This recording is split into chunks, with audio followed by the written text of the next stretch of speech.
আমি প্রতিজ্ঞা করেছি দল ক্ষমতায় না আসলে পরে আমি ভাত খাবো না।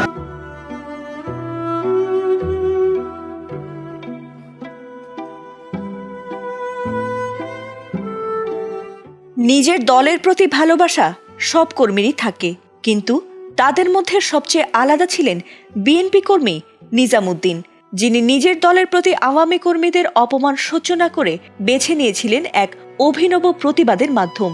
প্রায় এক যুগ ধরে ভাত খাননি তিনি, কারণ তার একটাই আশা ছিল যে প্রিয় দল বিএনপিকে ক্ষমতায় বসতে দেখে তবেই মুখে ভাত তুলবেন তিনি। কিন্তু বিধি বাম, তার ইচ্ছেটা হয়তোবা পূরণের নতুন সম্ভাবনা তৈরি হলেও তাতে সায় দেয়নি তার রুগ্ন জীর্ণ শরীর। তাই তো শীতের রিক্ত রাতে দলের প্রতি গভীর ভালোবাসাকে বুকে আঁকড়ে ধরেই শেষ নিঃশ্বাস ত্যাগ করেছেন তিনি। শুক্রবার ঝিনাইদহের মহেশপুর উপজেলার বাঁশবাড়িয়া গ্রামে রাত ৩টার দিকে নিজ বাড়িতে মারা গেছেন নিজামুদ্দিন মণ্ডল। যদিও এতদিন ধরে নানা শারীরিক জটিলতায় ভুগেছেন তিনি। বিএনপি ক্ষমতায় না আসা পর্যন্ত ভাত না খাওয়ার ঘোষণা দিয়ে আলোচনা এসেছিলেন এই বিএনপি কর্মী।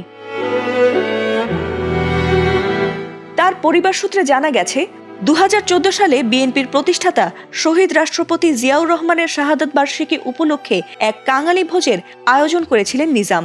তবে সেই অনুষ্ঠানটি আওয়ামী লীগের নেতাকর্মীদের হামলায় পণ্ড হয়ে গিয়েছিল, এমনকি হামলাকারীরা সেই রান্না করা খিচুড়ি নষ্ট করে ফেলেও দিয়েছিল।